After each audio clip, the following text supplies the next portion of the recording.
Welcome to the Joy of Coding. Hello, and welcome to episode 145 of the Joy of Coding. My name is Mike Conley. Let me grab my drink. Thank you for being here. It's episode 145. It's the Joy of Coding. I'm going to be hacking on Firefox stuff today. Going to be maybe writing a test.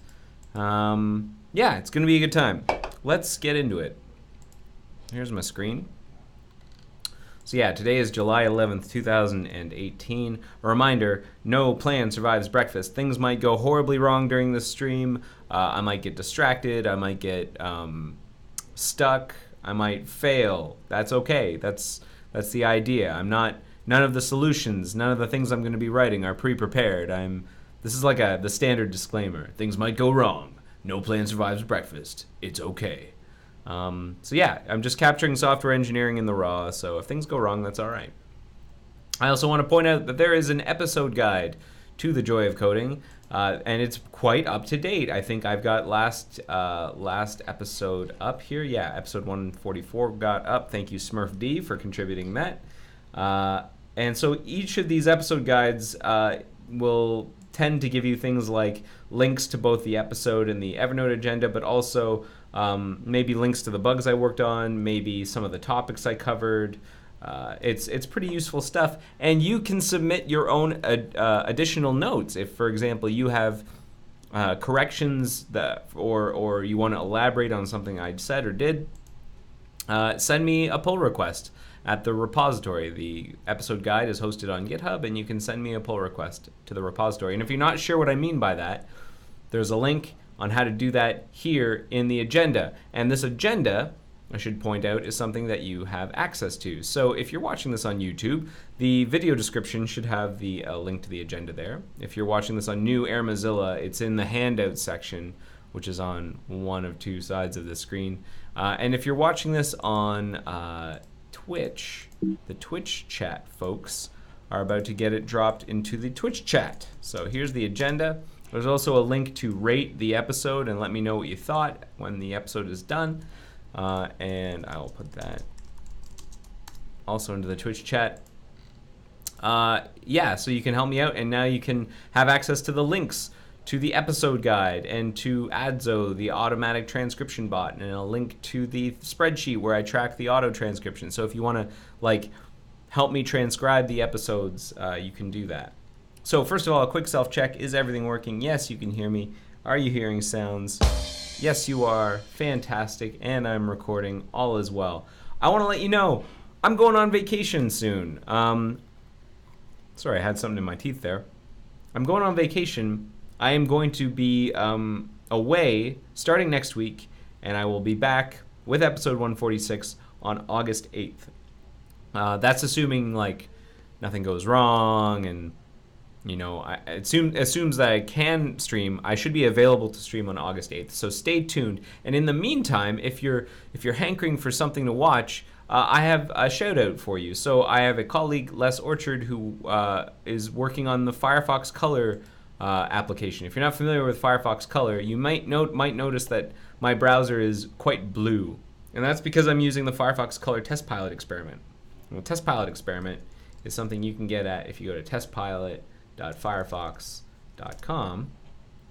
You can get access to Color, and Color allows you to quickly update the colors of your theme. So I'm using one that another colleague made, but you could change your theme to be all funky pink in certain ways, and change the text color so that it's all interesting and yellow. See, this is why they don't pay me to design things. I implement designs. I don't make the designs. So yeah, this is the Firefox Color tool. It's a web page. I believe it's written using React, and Les Orchard works on it, and you can check him out on Twitch. He's got a couple of videos up on his channel of him hacking on the Firefox Color web application. So I highly recommend checking it out if you're interested in how it works, if you're interested in watching him go deep on React stuff. And he's just starting out, so give him some feedback and let him know how he can make his stream better for you. He's got, I think, 1, 2, He's got three patches here, or 3 videos here related to Firefox Color, and he also hacked on I think the thing that he has playing music in the background called Chip Machine. So he's doing that here, and he's got a couple of other videos in here, like testing OBS, I think. I'm not entirely certain. He's doing some hardware stuff. He must have like a nice overhead camera because he's doing some hardware stuff in this video. It's very fascinating. Les Orchard, fascinating guy. So you should check it out. Check out his videos. Les Orchard on his Twitch channel. Do it while I'm gone, but also do it while I'm not gone. I want to give you an update on another bug, a bug we were working on while last week. So maybe you recall this, maybe you don't. But last week we were working on intermittent test failures, and we ended up doing some logging, and we actually got some interesting information out. One of them was this one, the browser bookmark properties new folder failure. If we look at this, I found that in my logging, the reason that the test was failing is sometimes the focus is in one place and sometimes the user focus is in another place. And I found that the cause is because in part of our tree binding, we use this like set timeout hack to change input field focus, so that it happens after we go back to the event loop when a timeout fires. And that's not a reliable way of doing things. You don't know what might run before that timeout executes. It's going to run as soon as possible because we're running set timeout 0, but that doesn't mean it's necessarily going to run next. Other stuff might happen. And that non-determinism is what's causing this intermittent failure. So I highlighted that, and it looks like there was some kind of work done in response to it. We have a patch that needs review. So someone's reviewing it. I'm not sure.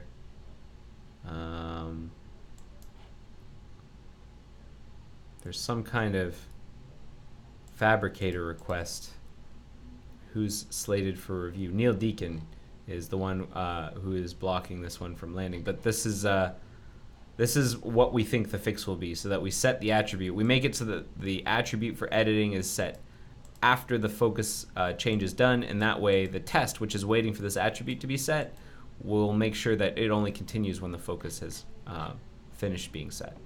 So that's the solution that we came up with there, and so that should fix an intermittent orange. Hooray! And I believe this was one of the top 10 or something. Like it's the number 8 most frequent failure this week, according to the Orange Factor robot 3 days ago. So it'd be really, really great if we can get this one fixed. It has failed more than 150 times in the last 21 days. So getting it fixed would be great. All right, so let's move on then. What did I want to do today? Oh, right. So I'm working on this thing, bug 1474662. Let's focus in on that. We'll close the other tabs. We don't need those. Also, fun fact, I don't know if you know this, but we have a GSOC student who's working on multi-select tabs. And you can turn that on nightly right now. It's off by default, but if you multi-select, if you switch browser tabs multi-select, I'll put that multi-select tabs pref.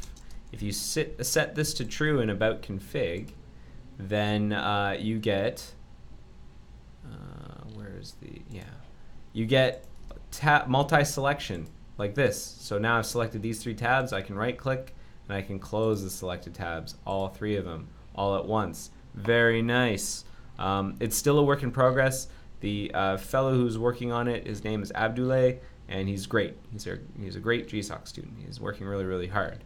And if you're interested in keeping track of when this thing ships, I believe the bug to actually flip the pref by default, I believe that was filed today, although it doesn't mean it's going to be fixed anytime soon. Yeah, if you just want to track it, it's this one, 1474938. This, once we get QA to test things and we're all happy with it, then we'll ship it to everyone by default. But for now, it's only on nightly, and that's how you can turn it on to help us test and file bugs, please. Okay, so let's dig in. In bug 1474662, what I'm doing is I'm making it possible for tab childs. That's the sort of the content process thing where each of these each frame that runs out of the parent process, so runs in the content process, it has what's an associated tab child. Excuse me, or at least the top level frames. They have a tab child, and the reason I want to expose what window they're in to those tab childs, because they don't know. The tab children, I'll call them tab children, they don't know what window they're in necessarily. And the reason that we care about telling the children about that is because we're starting to change how our theming API works so that you can theme the new tab page, so that you can theme this page here, change the colors and whatnot, maybe add images. And that's great.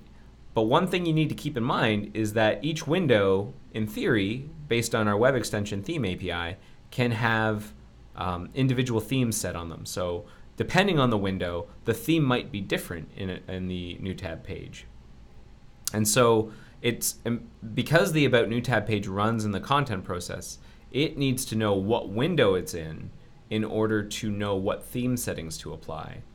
And so the easiest way, I think, is to have that information be sent down on creation of the creation of the tab, or the frame, what we call the frame loader in the parent process. You send it down and say, by the way, I'm in this window, and then the content process holds on to that.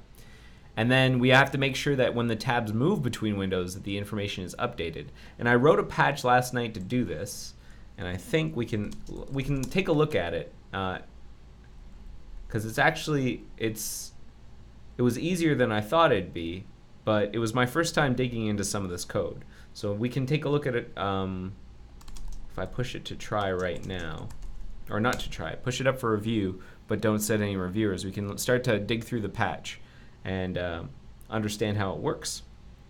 And then what I'm hoping to do is write some tests for it. I'm hoping to manually test it during this episode to make sure it's doing what I think it's supposed to be doing. I've done some very preliminary smoke tests manually, but then I'd like to write some automated tests that we can make as part of this patch series. And this is another situation where my CPU is going bonkers. It's just out of control. OBS is just hosing my CPU right now. Yeah. OBS is just eating away all of my processing power. Why? Why would you do that, OBS? Maybe if I make that smaller, will that help? Maybe that'll help. Probably not. Okay, so we've pushed the patch up to the review repository. It's going to spit out Moz Review ID. Now, you'll notice I'm not using Fabricator right now, and that's because one of the people who I hope will be reviewing this patch currently doesn't have a Fabricator account. He's actually quite reluctant to use Fabricator right now, as I understand it. So until we do the global switchover, whenever this reviewer is reviewing, I'll probably be using Moz Review. So let's take a look at what I did. So what I'm doing is I'm adding a new property to the frame script environment called Chrome Outer Window ID.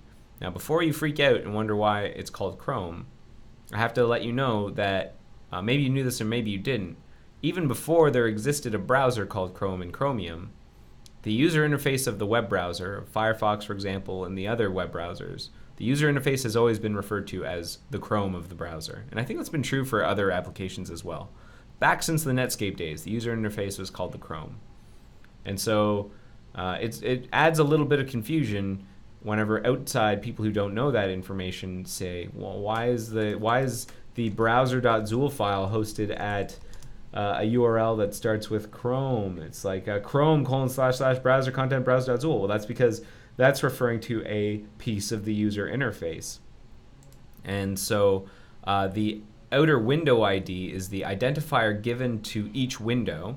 It's just it's a numeric value, an unsigned long, and it's for the Chrome outer window ID. I'm making that each tab child, tab parent pair has an associated tab context, and that tab context is where I'm storing this information. The tab context is also where we store things like the container that a tab is in right now. So I'm adding the Chrome outer window ID to this. And so that involved a couple of things. First of all, I had to change a WebIDL file. Let me see if I can find it. Here, right here, the message manager. So this is the environment whenever I'm in a frame script, I have access to these things: content, doc shell, tab event target, and Chrome outer, and I'm adding Chrome outer window ID. And Chrome outer window ID on the is being added to this interface called Chrome Frame Message Manager. And there are two implementations that I need to care about for Chrome Frame Message Manager. For two implementations of this interface. One is for in-process tab child global. That's when E10S is disabled. Yes, there are still cases where E10S is disabled. So in this case, I'm implementing that function here. And if things go wrong, I throw exceptions and I return 0 as the ID. But when things go right, I get access to the top level window and return the window ID. And then let's see, down here, it gets a little trickier in the tab child. So in the tab child, whenever you're running in a remote browser, I'm doing it inside the tab child global, and I'm returning the tab child's Chrome outer window ID. And where does that come from? Well, I found out that the tab child inherits from the tab context. So the tab context properties they exist on the tab child.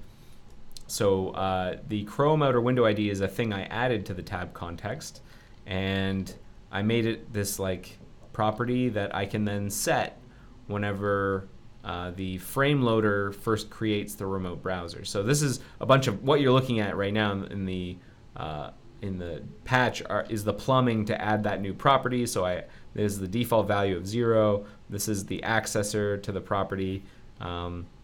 If we need to update the tab context after a frame loader swap, that frame loader swap is when we move frame loaders between windows. Then we take that context and then we'll swap the outer window IDs of the two contexts. And then there's just a bunch of setters. This is how we set the Chrome outer window IDs. And then the key part is in the frame loader in the parent process. Right here. Whenever we're first creating the tab, we get the top level window, and then we get the window ID, and then we create the tab context just before creating the remote browser. And that is how we pass down the outer window ID.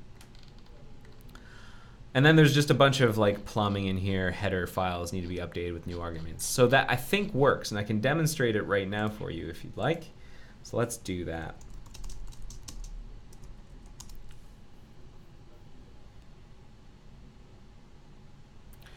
This is my test image. I think I found it on Reddit one time. So I'm going to open up the browser console, and if I look at this window in the browser console refers to the browser window that I opened the browser console from. So that's the Firefox window in the background. I'm going to get at its outer window ID. And to do that, I actually have to do a little bit of privileged JavaScript incantations here. I'm going to get access to the NSI DOM window utils, and then so this incantation got me the ID of this window, and the ID is number 3. Great. So now I need to know whether or not this remote browser, because it's running in process 41536, whether it thinks it's also in Chrome window 3. So now I'm going to open up the content toolbox, and I can get access to the first tab here and say, get me the Chrome outer window ID. And yes, it thinks it's in window 3, right there. 3, so that's good. Now the question is, will it survive swaps? So if I were to swap, like move this tab to a new window, what happens? Let's find out. So it still thinks it's in window 3. This new window over here, let's get its window ID.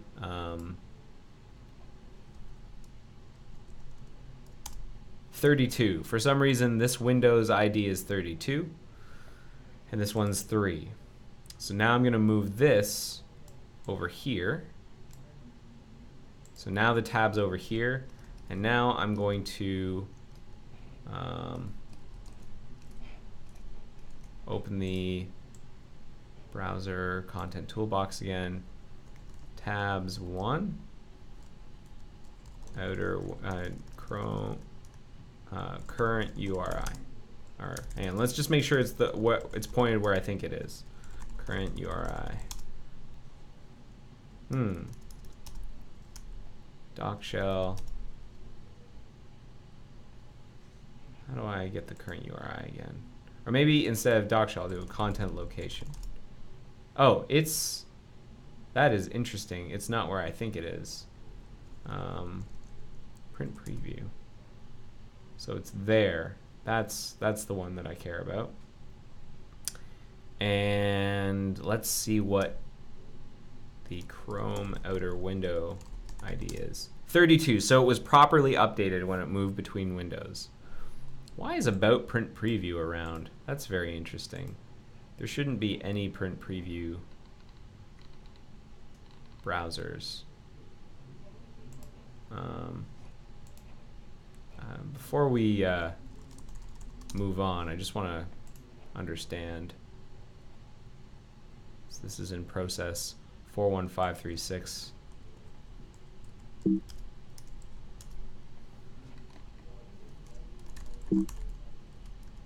Is there still an about print preview? Let's change the location. Equals about robots. No, about new tab. No, how about Google or Mozilla.org?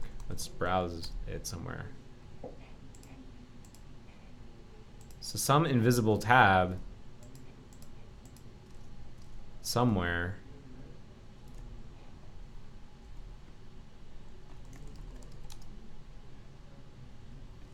Content, location, 1, that's at mozilla.org, 2. So where is this tab?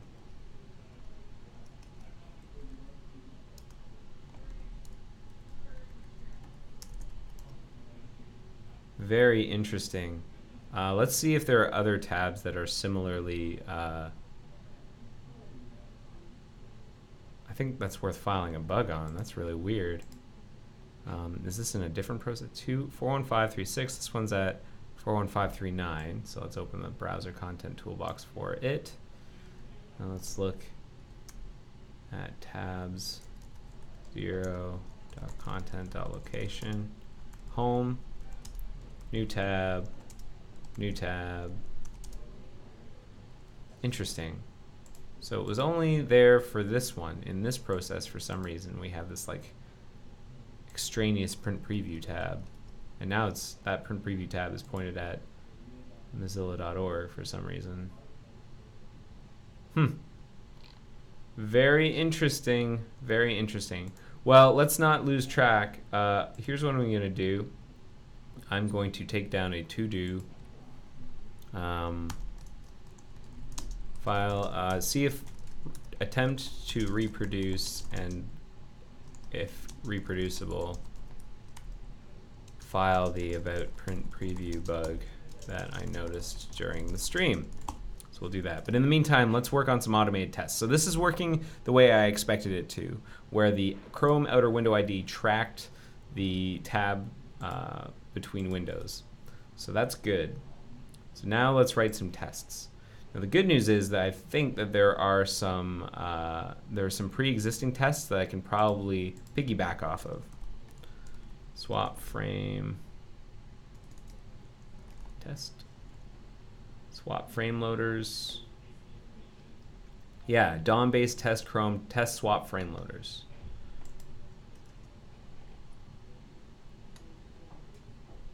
Windows swap frame loaders. Let's take a look at this one. What does this do?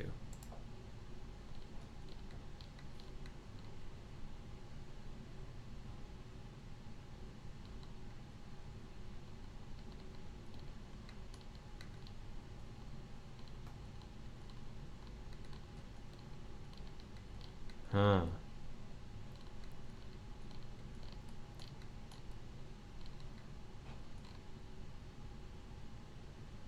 Check browser API. Data. Matching Moz browser state. So this was originally added for this bug with different frame types and remoteness. Swap frame loaders for iframe Moz browser.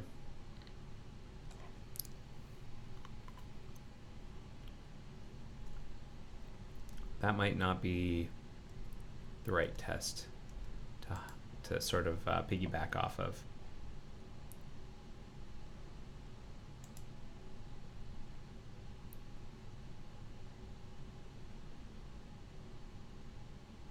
How about this one? This one might be.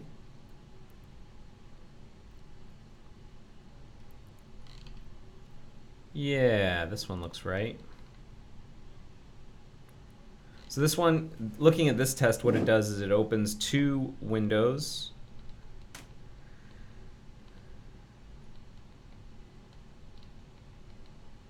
Now, I don't know if this one will work. Does this work with remote browsers? Let's find out. Window, dock shell swap, browser type, content. So it's not going to do the remote browser test. So that's no good. So maybe that's not what we want. But this will work maybe to test the non-E10S case. What else can we do? Tab, drag, test. Tab, drag, browser tab, drag, drop per window. Test that tabs, drag between tabs, appropriate adoption skills. Zoom.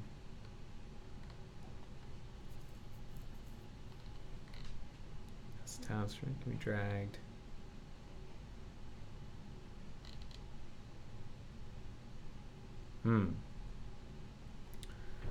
Well, I feel like this is a deep enough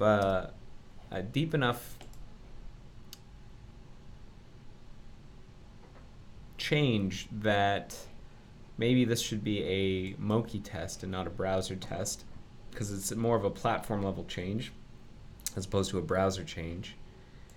And so swap frame loader test.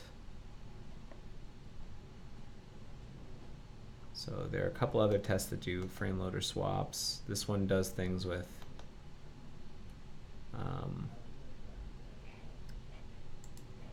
yeah, this one does things with Moz browser, which is a little different.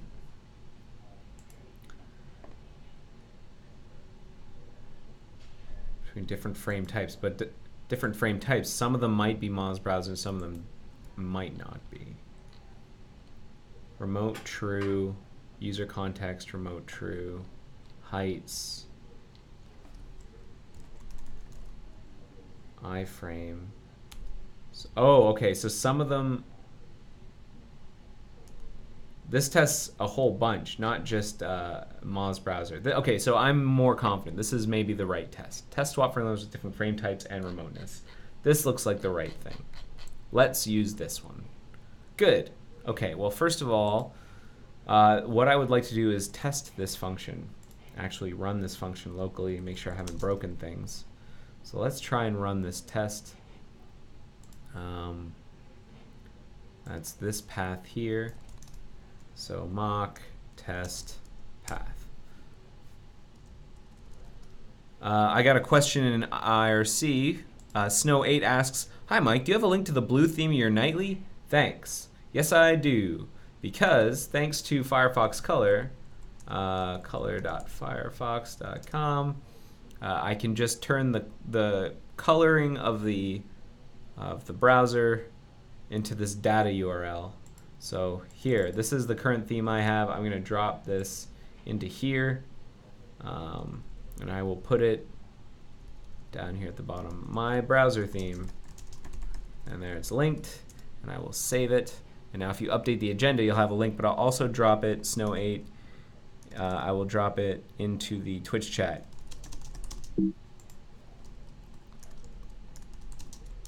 And here comes the test.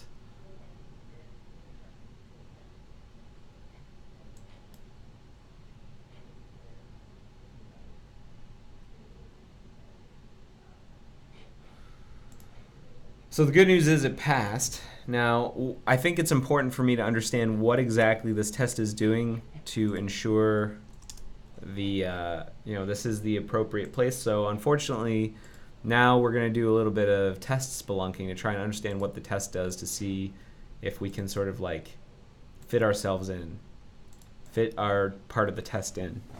So we're going to do a little bit of code reading now. Oh, wow, wow, wow, wow, wow, wow. Mamma mia! Let's take a look. Okay, so what are we doing?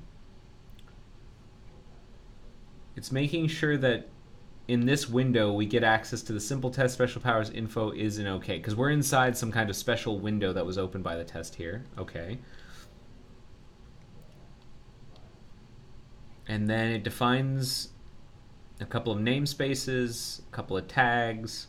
The iframe will be a Moz browser. And then scenarios. I think this is the important part. Zool to Zool, Zool to HTML, HTML to Zool. So these are the different things that we're testing, the different, like this, I guess, the matrix of possibilities. And then we got a couple of different heights here. We have a frame script that will run on the load event, or we'll test load, and watches for loads inside new frames. So as soon as inside this window, as soon as a frame loads, fires its load event, it'll send this test load message. And then this function, we're defining a function called once that will add event listeners. Event name, use capture. It will add an event listener, and then say got the event, and then we'll remove the event listener after, and then resolve a promise. Okay. This may have been written before we had the nice once property that you can have now on events. You can, whenever you say add event listener, you can pass in an object and say, I only want this one to fire once. I want it to detach as soon as it sees the event. We have this other function called add frame, and what's it doing?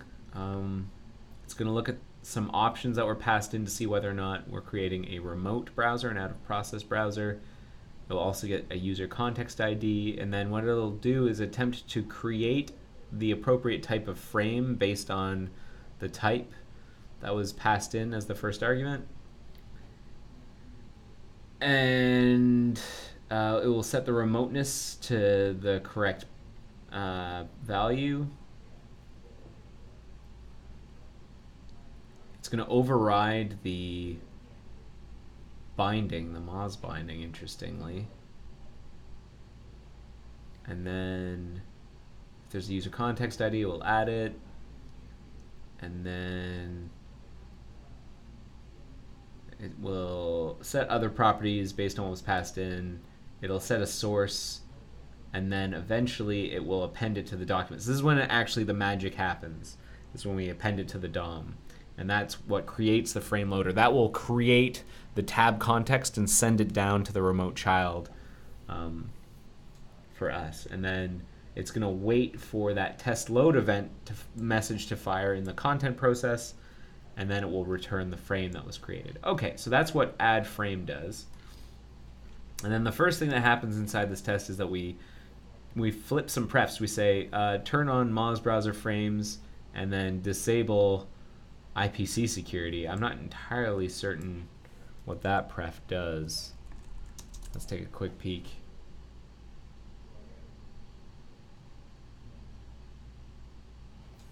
Load context checks.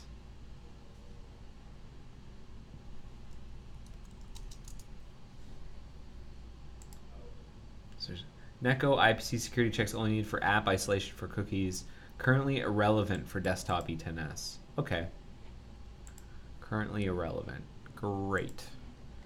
But for some reason we flip it to true. Even though it defaults to true for Firefox, because this test is running not necessarily in Firefox but just in some Zool windows, it's forcing it to true, because I have a feeling in other places in the default case we turn off interprocess security checks, and that's needed to run XPC shell tests. Interesting. Okay. And then this is, I think, the guts of the test in this function.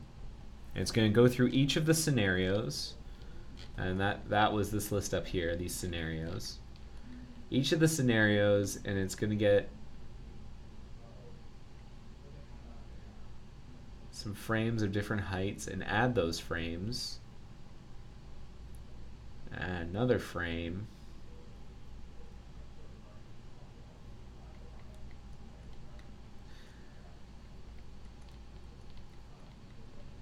And then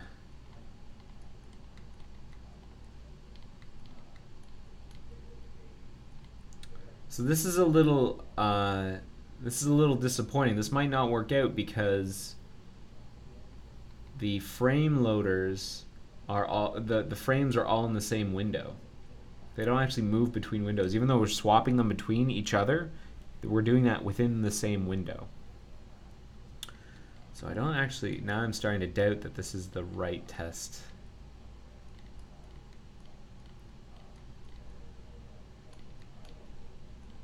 Yeah, I don't see us ever opening a new window. We keep the same window. That's a bit disappointing.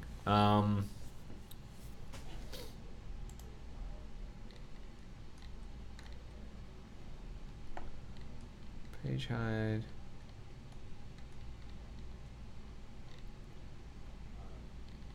What else do we have?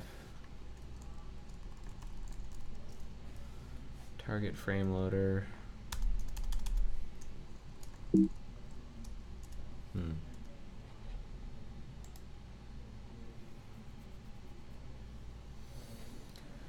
So maybe we'll have to add a new test. That's kind of disappointing.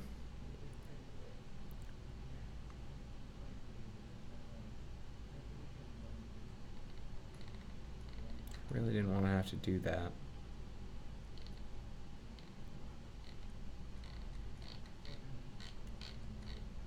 Could I modify this one to use two different windows?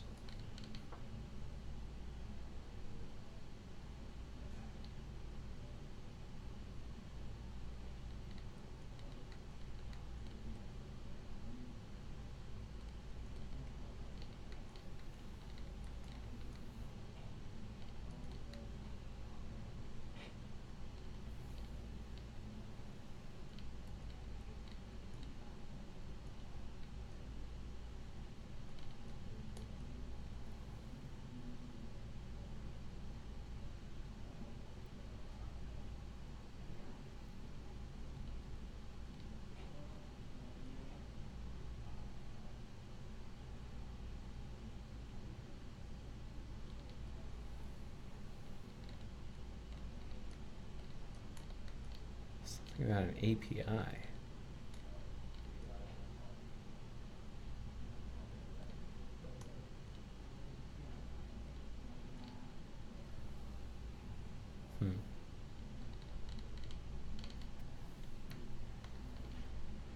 So maybe what I can do is modify the test here to do swaps between windows and not just between frames.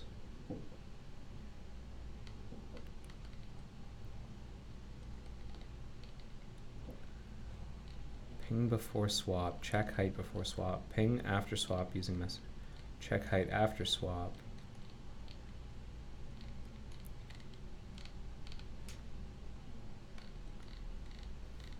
So maybe that's the best solution. Unfortunately, it means that this test ends up testing a lot of things, but it also means I don't have to write as much.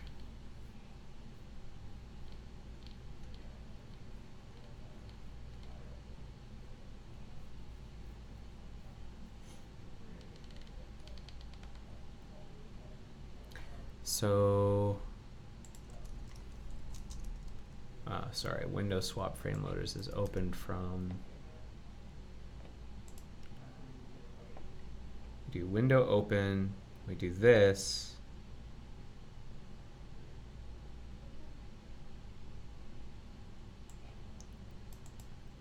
What if we modify this test to first open like window A,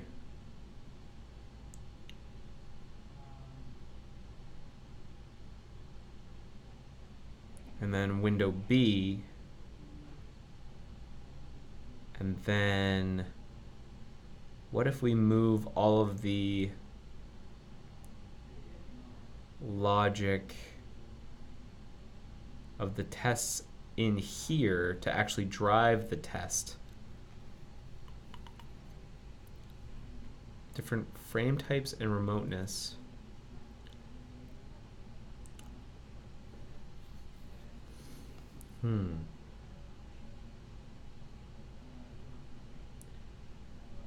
Well, the person who wrote this test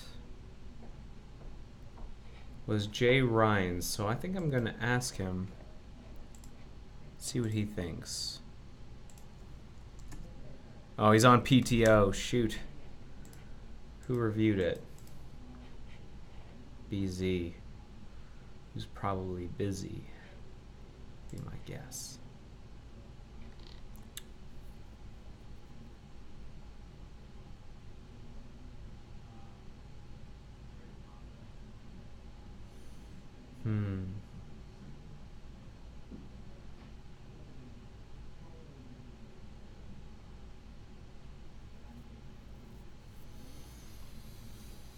Let's see.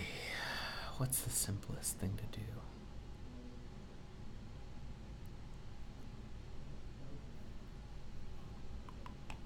Pardon me for picking at my teeth.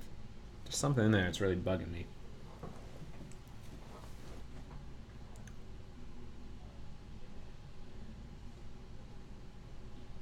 I'm trying to think what the simplest thing to do would be.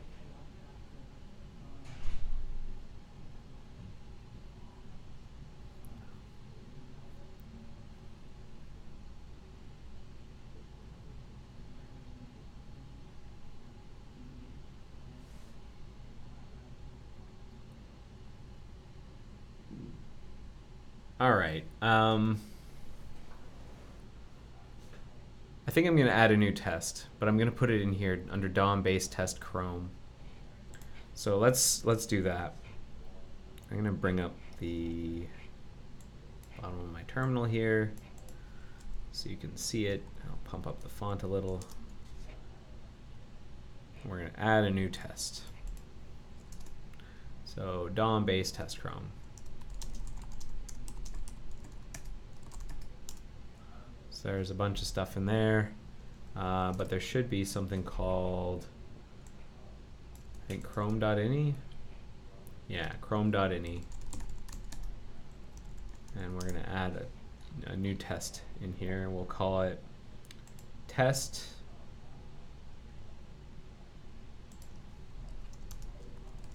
Chrome outer window ID.zool. All right, and now we'll create a new file. Chrome test Chrome outer window ID.zool. And then I'm going to copy most of this into there. I'm just going to cargo cult.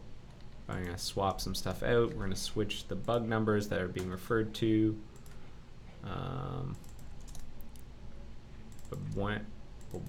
test that Chrome outer window ID works,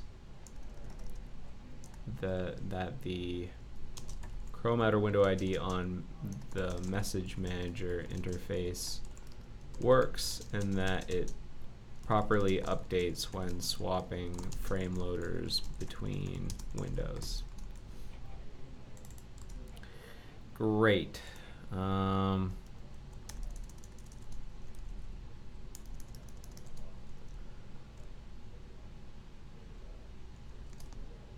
So let's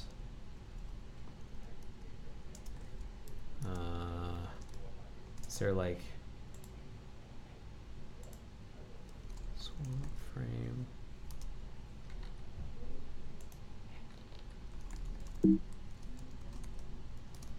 gonna do like okay, true.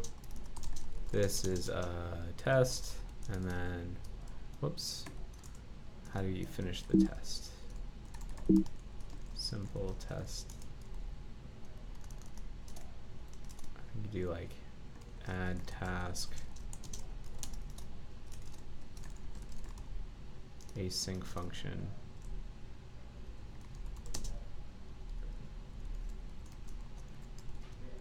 Something like that should do, I think. Let's see if it runs. I think we have to build faster first to repackage and put the test where it belongs.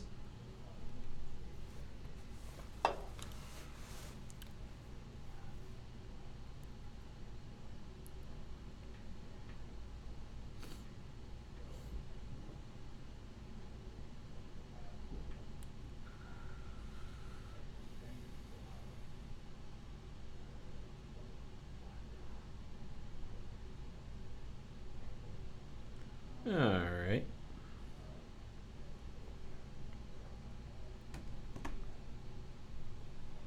So that's done. And now let's run the path. Let's see if this just runs. Start small.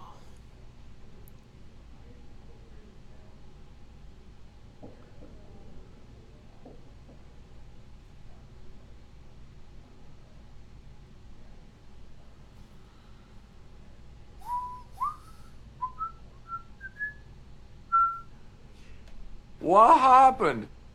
Hey, what happened?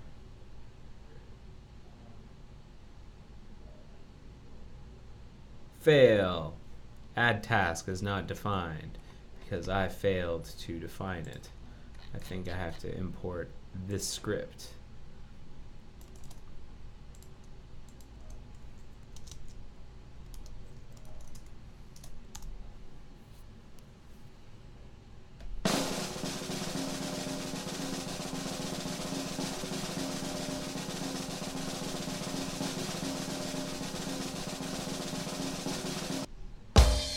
Hey, okay, so we have a test, a very simple test. Now let's start building it up. What do we want the test to do? So I've got write the patch to do the thing. That's done. Write tests for the patch. Now, in that, what do we want it to do? All right.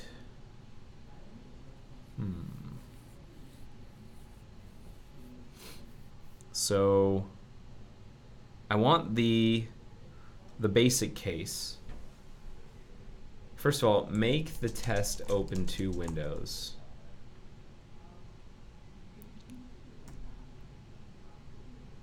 Each with a browser element in it. I guess we should do remote and non-remote cases. Okay, and then collect the outer window ID in the parent process, and then make sure they match what's the associated frames in the remote browsers, match the associated values inside the remote browsers, and then do the swap. And then ensure that the frames, the remote browsers have had their values updated. And that's really it. And then maybe swap them back. Ensure that the remote browsers, I shouldn't say remote because we'll be doing this with both non-remote and remote. Ensure that the browsers have had their original values restored. Okay, and that will be our test. Very simple test. So we need to open up 2 windows, each with a browser element in it. That's pretty straightforward. So we need like const browser doc equals what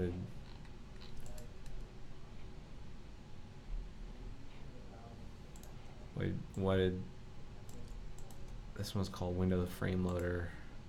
We'll call it just like browser or window browser window Chrome outer window ID Azul, I guess.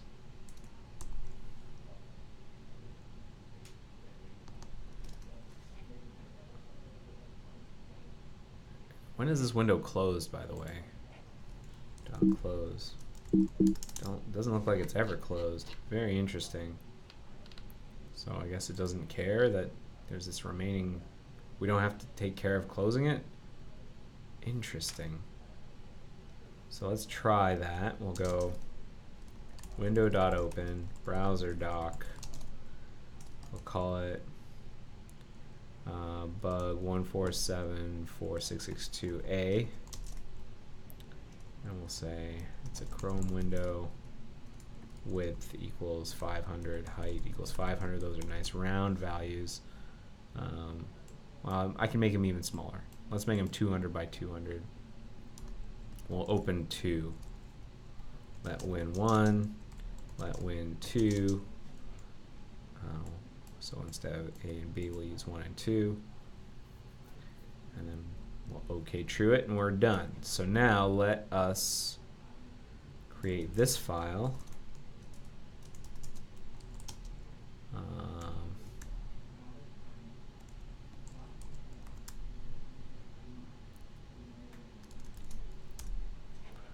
Inside this Zool file.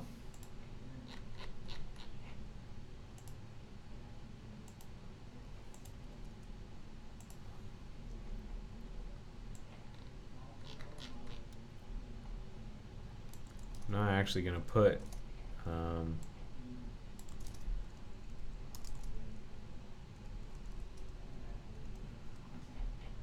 any test logic in the window. I'm going to have the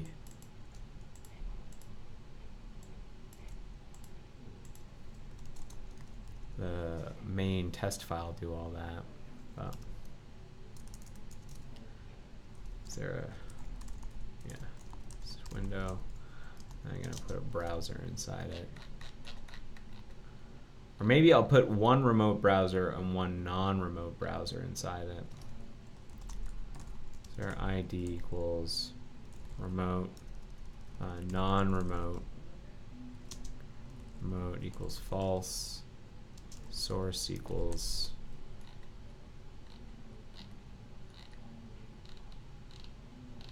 where shall I send it?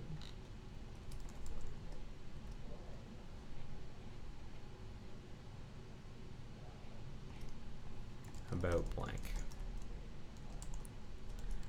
And then I'll call this one browser ID remote.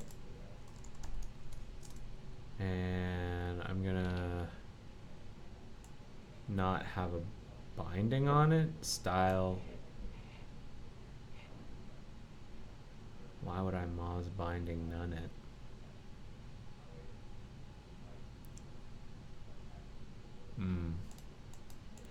There's a bunch of logic on there that I don't think we need.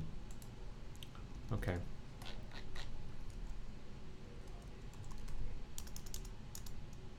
So I think I can do like, I think I can do this style.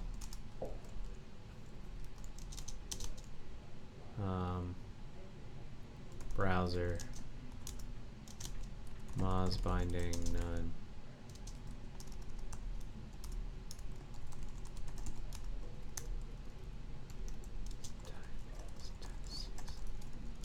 Something like that. So I have two browsers like that. We'll open up one of each. And then I think I have to actually add the file, the support file.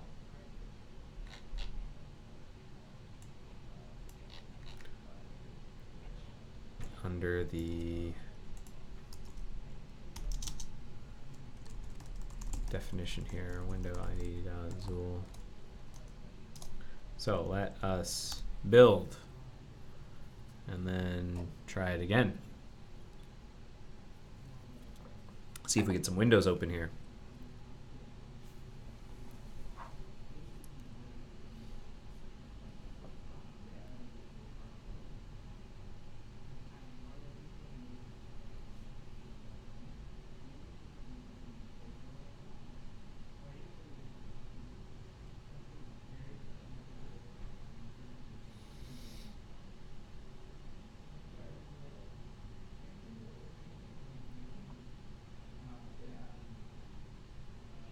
Hello.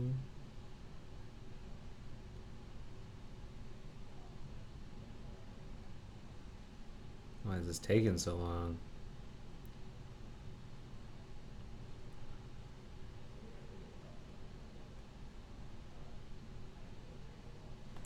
What is going on?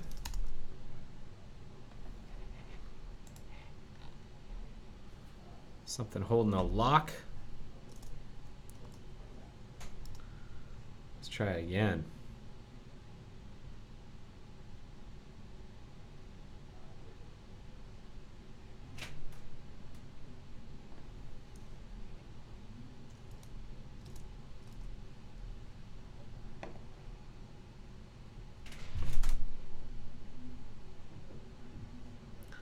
Oh my goodness, why is this taking so long? I'm gonna give it 10 seconds.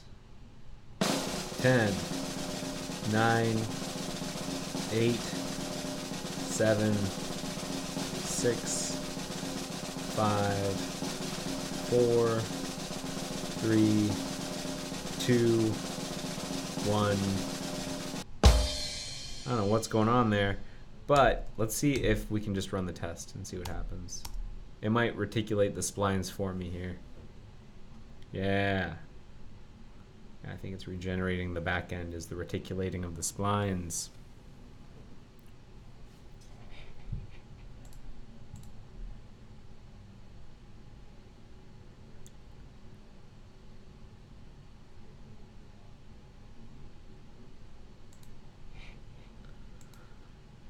Here we go.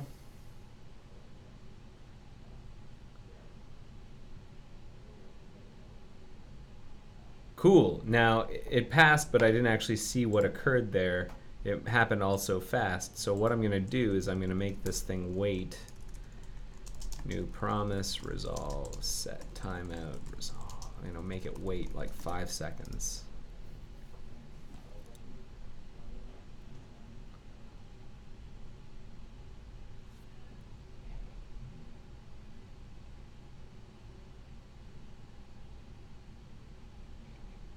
Those windows don't look right.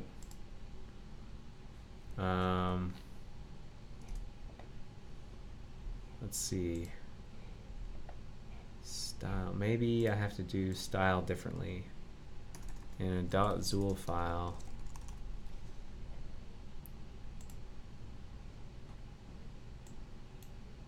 Do I have to do it like this?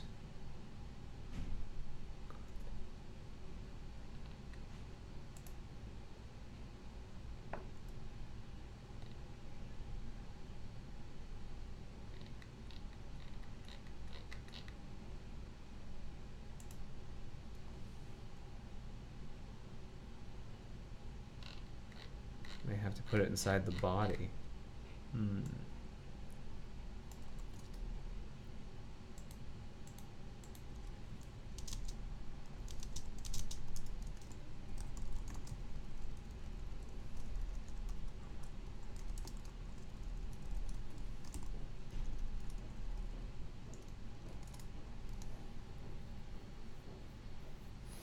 Kind of guessing there. See how it goes.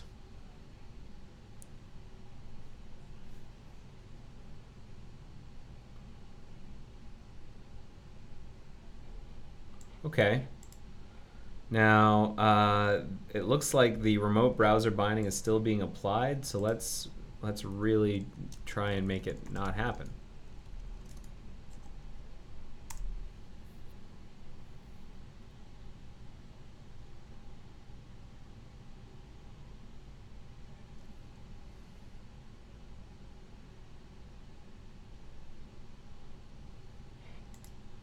Good, okay, so the bindings aren't applying, that's good.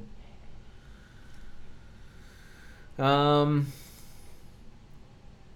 instead of sending them to about blank, how about we send them to like about source equals example.com.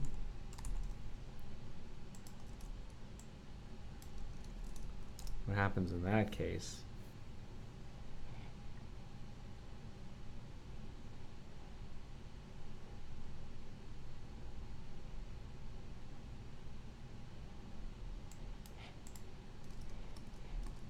I don't actually see any example.com loading there.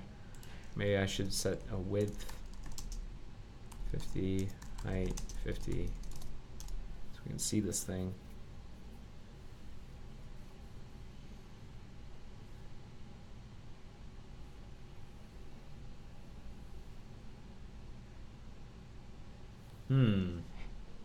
Cannot actually see the browser.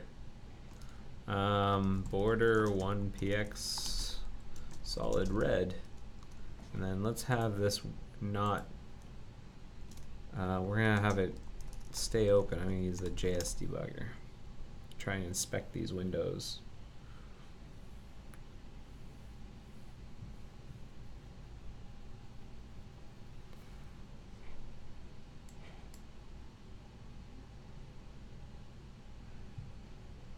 Huh, okay, so I need to keep it open.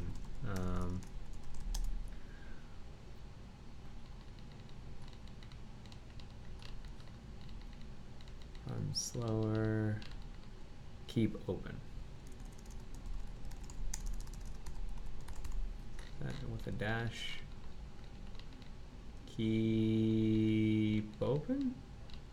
Keep open, yeah.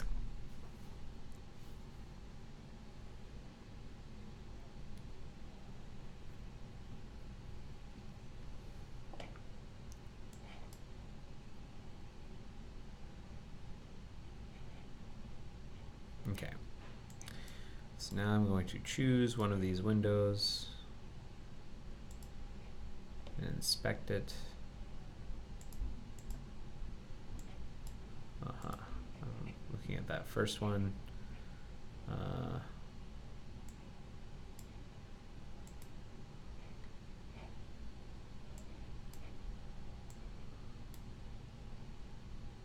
Should we like display block?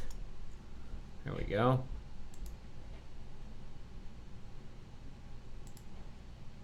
Let's try and send it somewhere. Browser, load URI.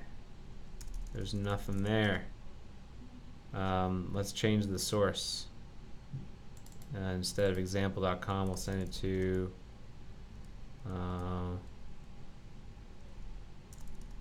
yeah, let's send it to example.com.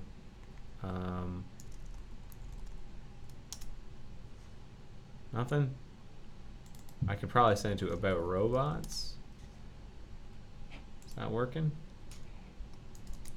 It's not actually going anywhere.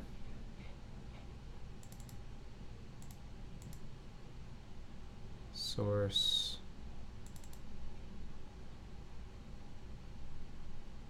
Oh, you know what? I haven't added the proper types. Browser type equals content. I think there's something else I need to do when I create these things. Frame, style, type content. All right, so let's try that again. Or maybe I can add the type here. Type equals content. Now let's send it to about config. No, how about example.com. Anything in the console that I need to be worried about?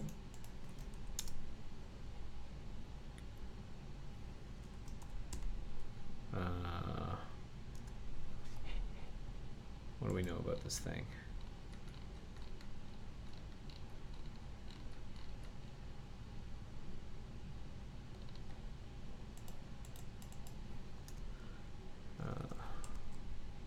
Query interface.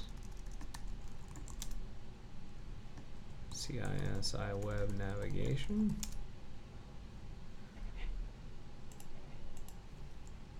Whenever I do browser.xml load URI, how does it do it? Web nav gets access to the web navigation, gets access to the doc shell. Frame loader gets access to the frame loader.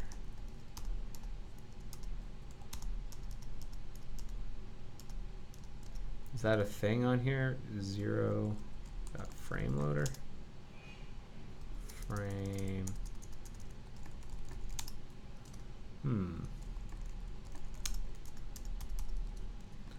Frame loader.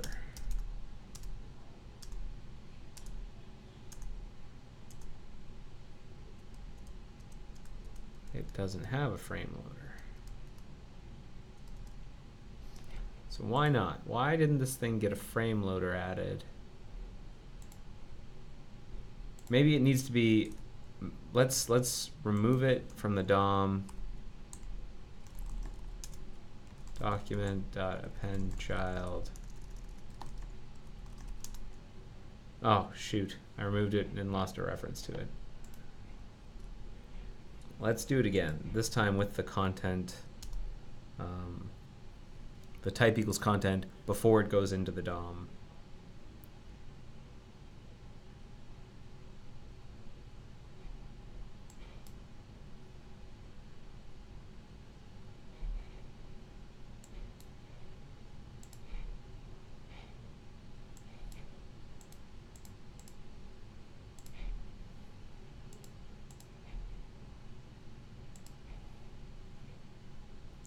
Right, and we need to like display block.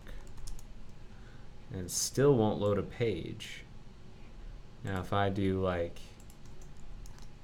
let b equal that and then b dot remove and document dot append child b. Now coming out document dot first child dot pre insert before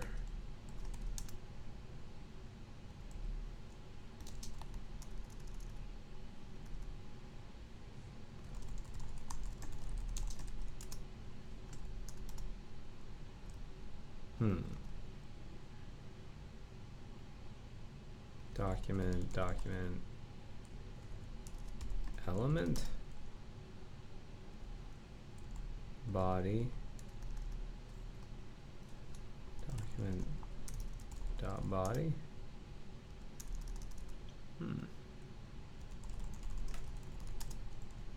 First child append child. And appending it doesn't seem to have had much of an effect. So basically I'm having no luck creating these like little browsers. That's my problem. So I need to figure out how I can do that. Let's get rid of that, and let's only do non-remote browsers. What happens if we only do non-remote browsers and we get rid of the binding removal?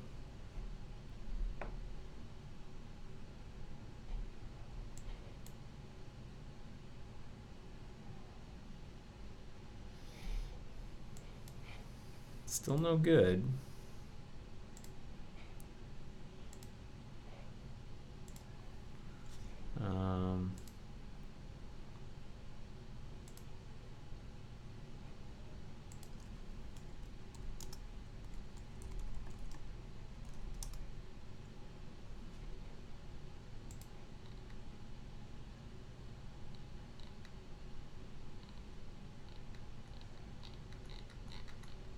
Browser dot, and does it have a frame loader? No.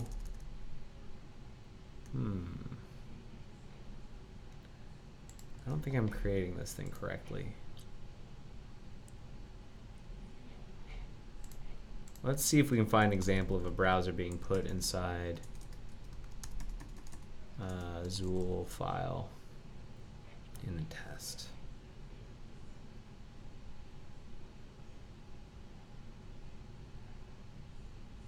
Primary.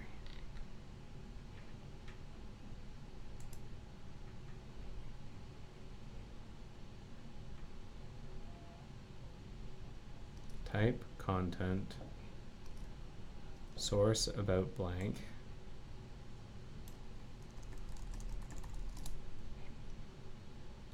Remote. Let's get rid of the remote thing for now. And that's part of the window. It's not inside a document body.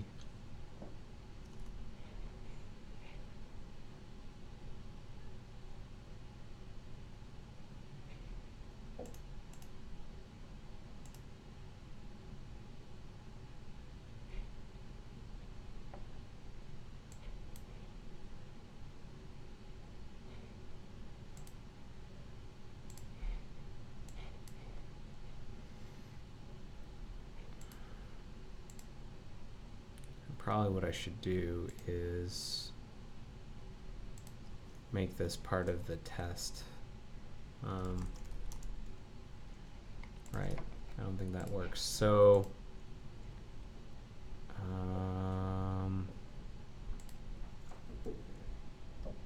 yeah, get rid of this style thing. Comment that out and get rid of this body node. And I'm also going to say flex equals 1 on it.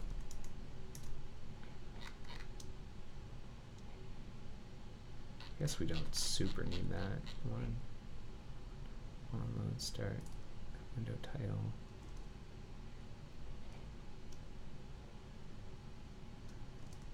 But maybe it needs to be a child of the window directly and not a body element.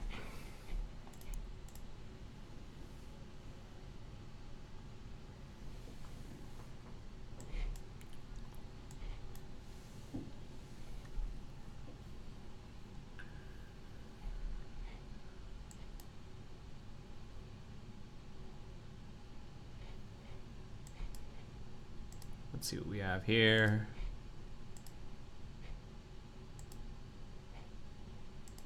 So the browser filled the whole thing. And now let's see if we get a frame loader. We do! Aha! That was the problem. And is there a doc shell? Yes, there is. And can I load a URI? Probably. I sent it to example.com. Yes, I can. Okay, so that's working.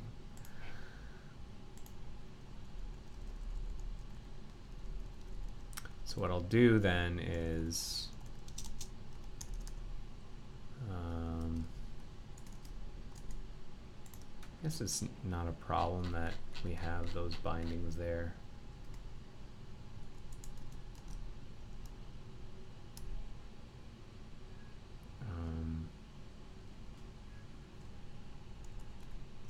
Let's send them both to example.com.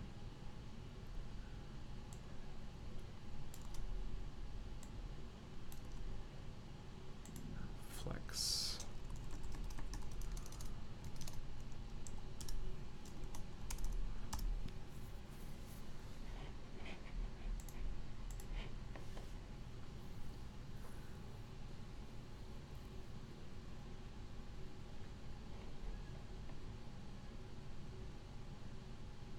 Good.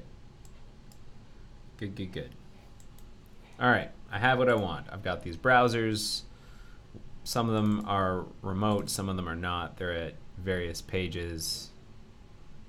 Now we're going to start swapping them around.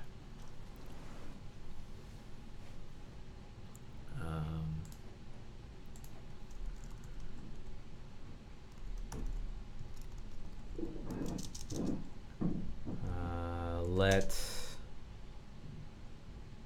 remote 1 equal win1 dot document dot get element by ID, and let's call remote 2 equals win2 dot document get element by ID remote. Let non-remote 1 equal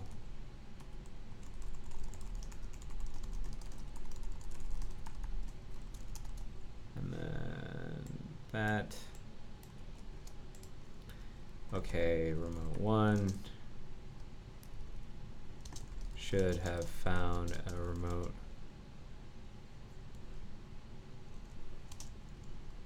remote 1 is remote browser in window 1.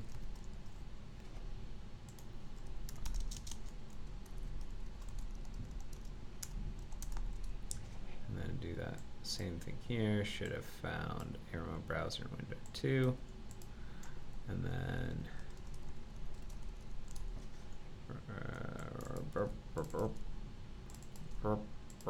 should have found a non-remote browser in window 1. Should have found a non-remote browser in window 2. So just doing our checks and balances.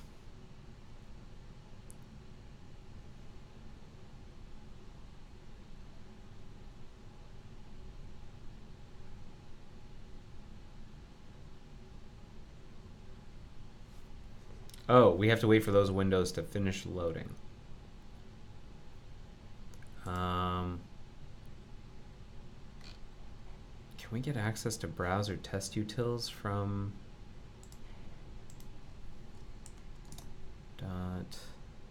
.zool?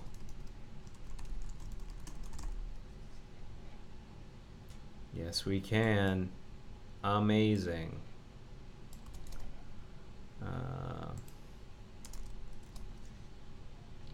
So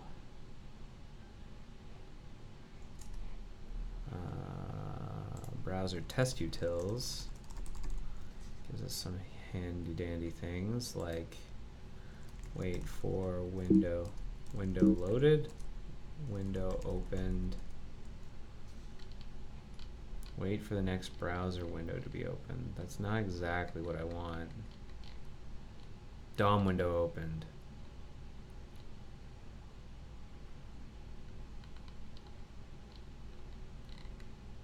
DOM window closed.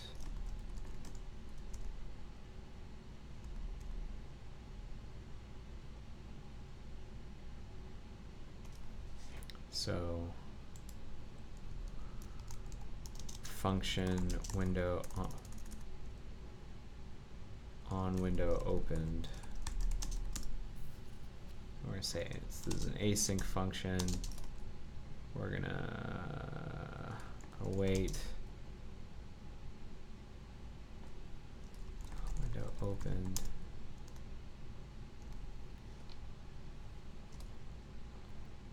Browser test utils .dom window opened when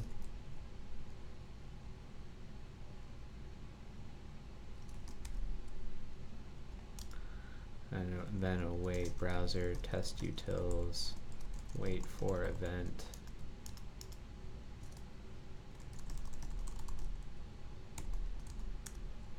When load, and then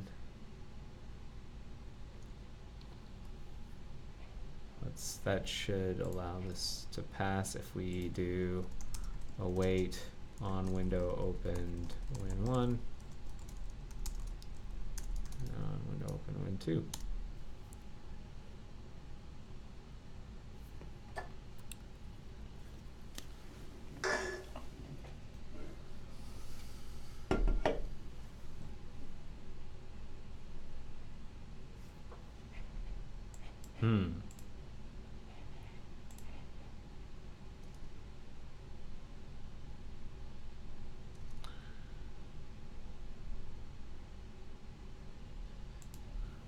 Is it enough to just wait for the load event?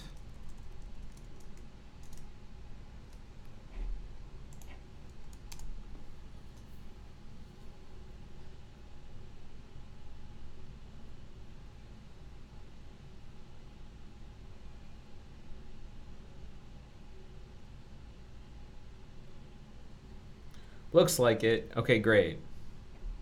So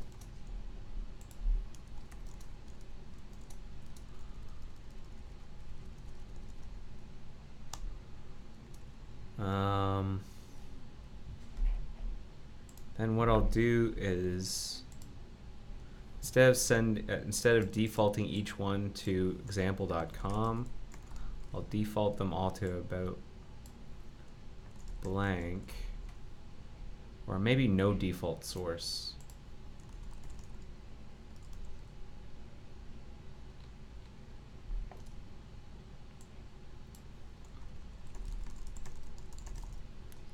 No default source. And then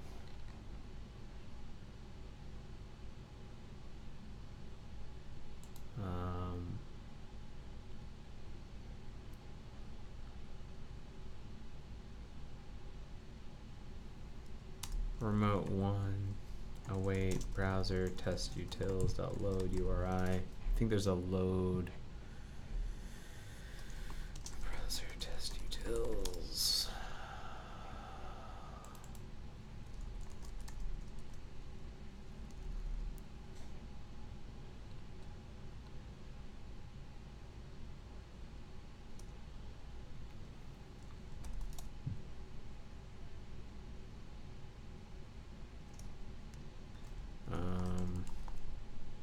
Example.com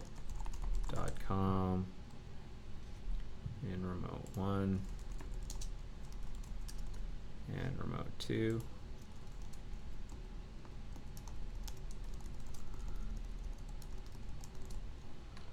And then non-remote one, non-remote two. That way we know that they're all loaded up. Let's see what happens.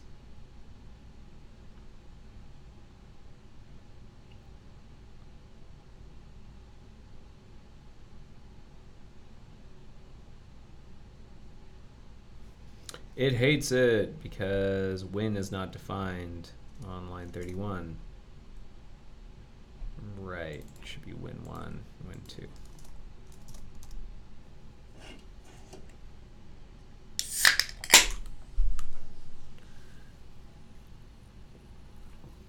Wow, this is taking longer than I thought it would to write this test. We're just crawling along here. Okay.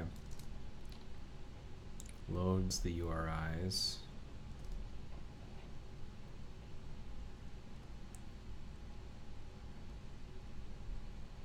Oh, nothing to do in non-E10S mode. Oh no, that's not what we want. Because the window doesn't have G multiprocess browser set.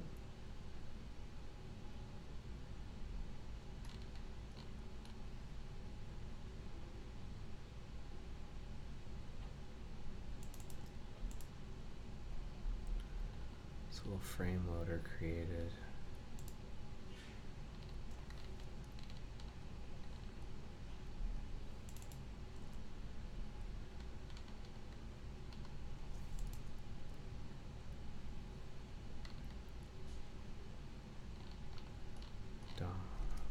browser loaded. Maybe that's what we should wait for. Await.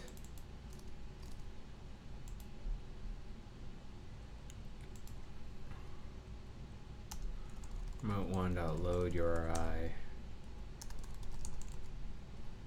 Example.com. Remote2. And then maybe we should say browser loaded.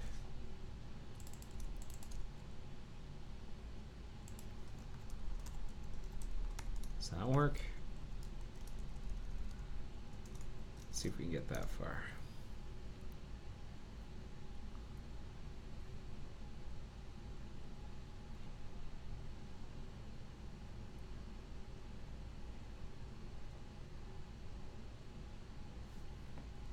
Okay.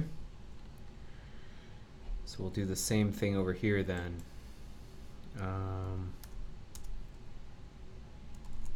Non-remote one.load URI. So const test page. Just get rid of the repetition here.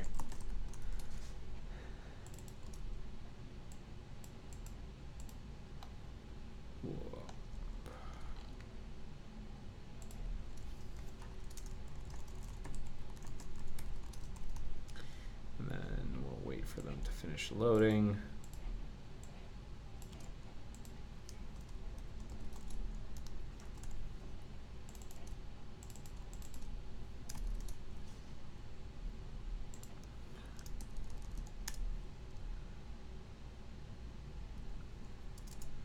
And then let's see if that passes. That should all pass. And then let's do the work of, ooh, do we have access to content task? I hope so. Content task in a .zool. Yes, we do. That's good.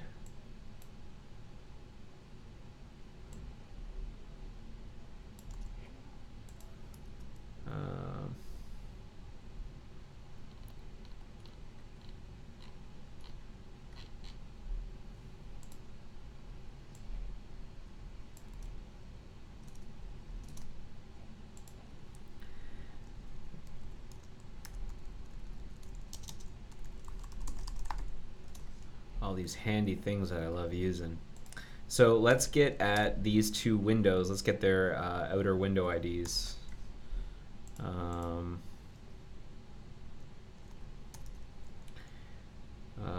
Let win1 ID equal win1 query interface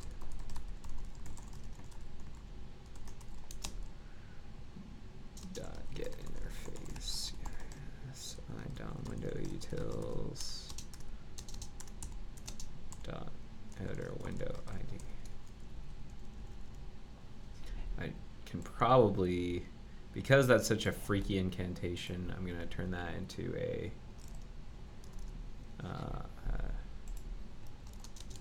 let get outer window ID equal win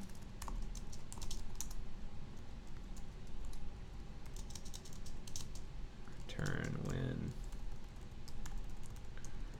Just a handy function there. Get outer window ID win. Win2 ID equals get outer window ID win2. That should be win1, and then okay win ID. Is there like is not? Win1 ID win2 ID. Sanity test.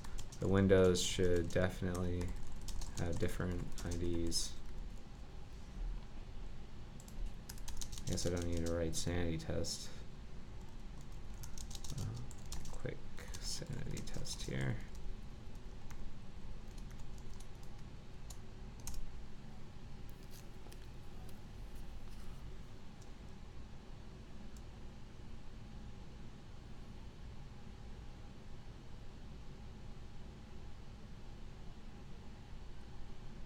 Good.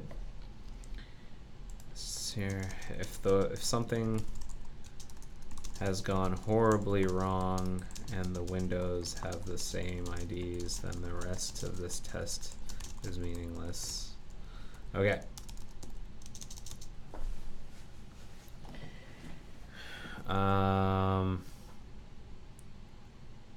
Await.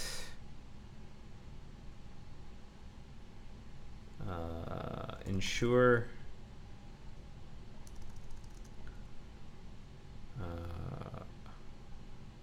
Ensure Chrome outer window ID. Check. So remote one should be win1 ID, and remote non-remote one should be that, and then that and that should be that and that. So we need a function.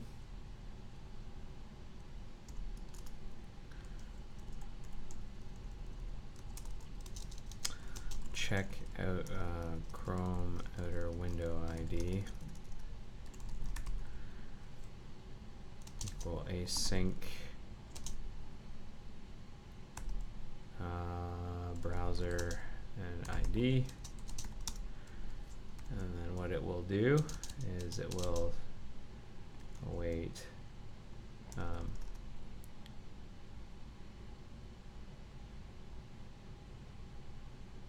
that ID, content ID equal await content task dot spawn browser.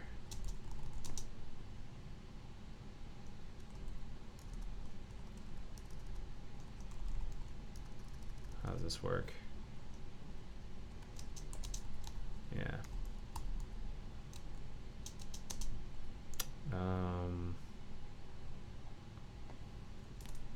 Right, content task spawn.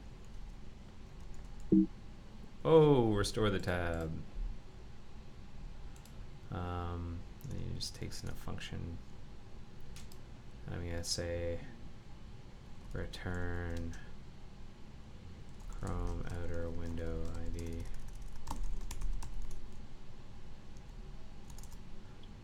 Is ID Chrome outer window ID. Browser should have the correct Chrome outer window ID. Frame script environment.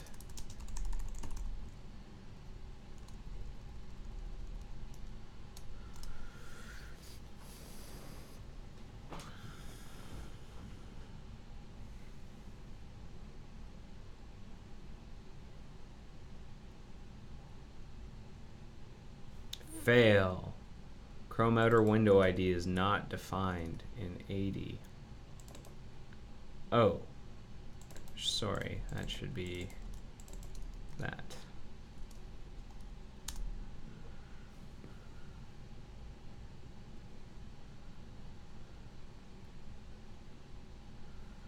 And if this passes, I think I'm going to end the, well, no, I'll do the swap doc shell thing. So that all passes. Now let's do a quick swap doc shell and swap the frame loaders.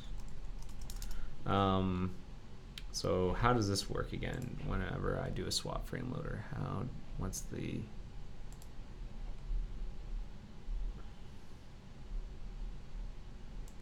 take one frame and you pass in the other frame.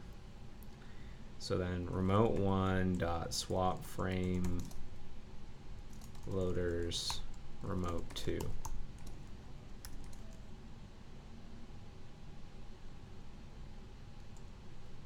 And then I'm gonna do the same thing with non-remote one dot swap frame loaders non-remote 2. And then check that remote 2 that they've been reversed.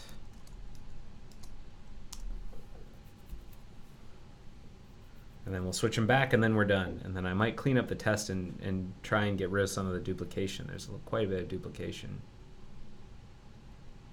Fail. Got 20, expected 16. Aha. So, something went wrong. I wonder if... should have different IDs.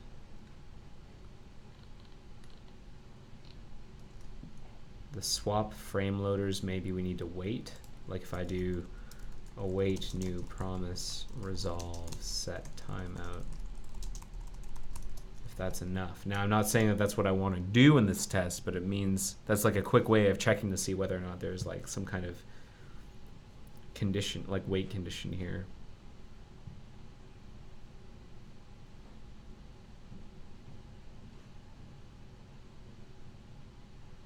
No, I don't think that's what's happening. I think it's because I'm not correctly swapping the frame loaders somehow. Frame A. Oh, I have to... frame loaders.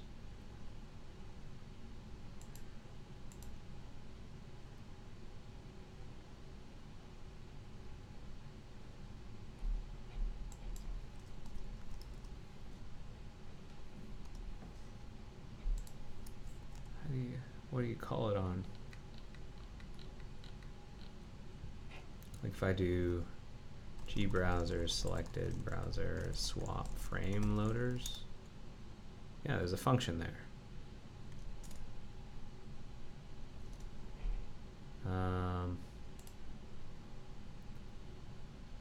Flags.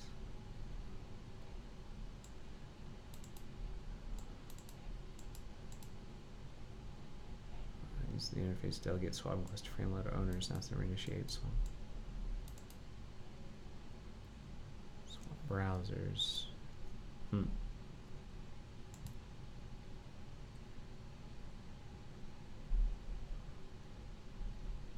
their loader. Well, for some reason, this swapping of frame loaders is not working. I wonder if it'd be easier to see if we loaded different pages, like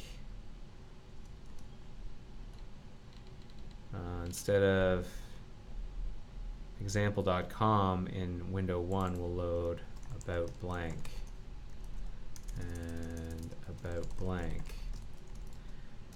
So, and then regardless, I think I'm going to end the stream at this point. We've gotten pretty far. I think this test just needs some final massaging and cleanup, but I think we're pretty close.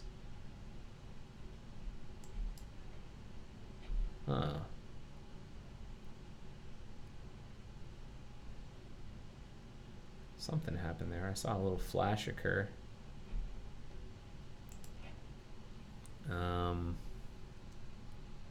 Remote 1. No, hang on, sorry.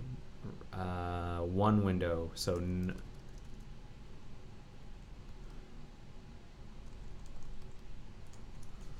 going to make non-remote 1.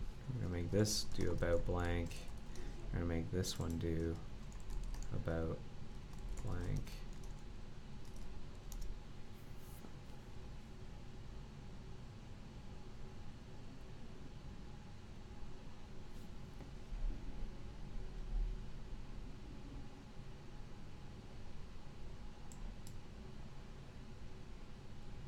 So we should see these move to the left. Yeah, all right. So the swap doc shell works, and then for some reason they're not updated. So we have to find out why. Non-remote 2.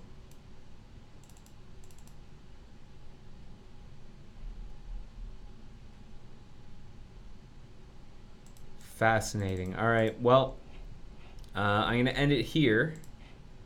But we're pretty close, and then I think we just have to clean up this test. I think I might slurp out some of these test functions out into like their own functions up here so that the test is a little easier to read. There's a lot of repetition going on in this test because I've got copies of lots of things, and I try and find a way of reducing that, but I don't want to over-engineer it and make it that you risk having trying to deduplicate so much that it becomes like really general and hard to read. So I don't want to do that. So I'll find some balance. But that's it. Hey, thank you so much for watching episode 145 of The Joy of Coding. Hold on a second. Where are we here? That was episode 145. Let me know what you thought. Rate this episode. There's a link here. If you click on this link, at the very end of the submission form, there's a photo of myself giving a funny face, or it's like a whole collage of myself giving a funny face. So you can reward yourself with a limited edition photo from my webcam if you fill in the form and let me know what you thought. And I wanted to let you know, I hope you have a great couple of weeks. I'm going to be, again, away until August 8th. So whatever you're doing in between now and then, I hope you have a good time. I hope it's fun, and I hope you get a lot of good work done. And I'll see you soon. And when I get back, maybe I'll even have a bit of a tan. I'll be a little more relaxed because I'll have had a vacation. So without further ado, thank you so much, and I will see you in a couple weeks on August 8th. Hopefully, and go check out Les Orchard's Firefox Color because it's great. I watched it and the music's pumping. All right, so take it easy. Take care. Have a great couple of weeks. Bye-bye. The joy of coding. See ya.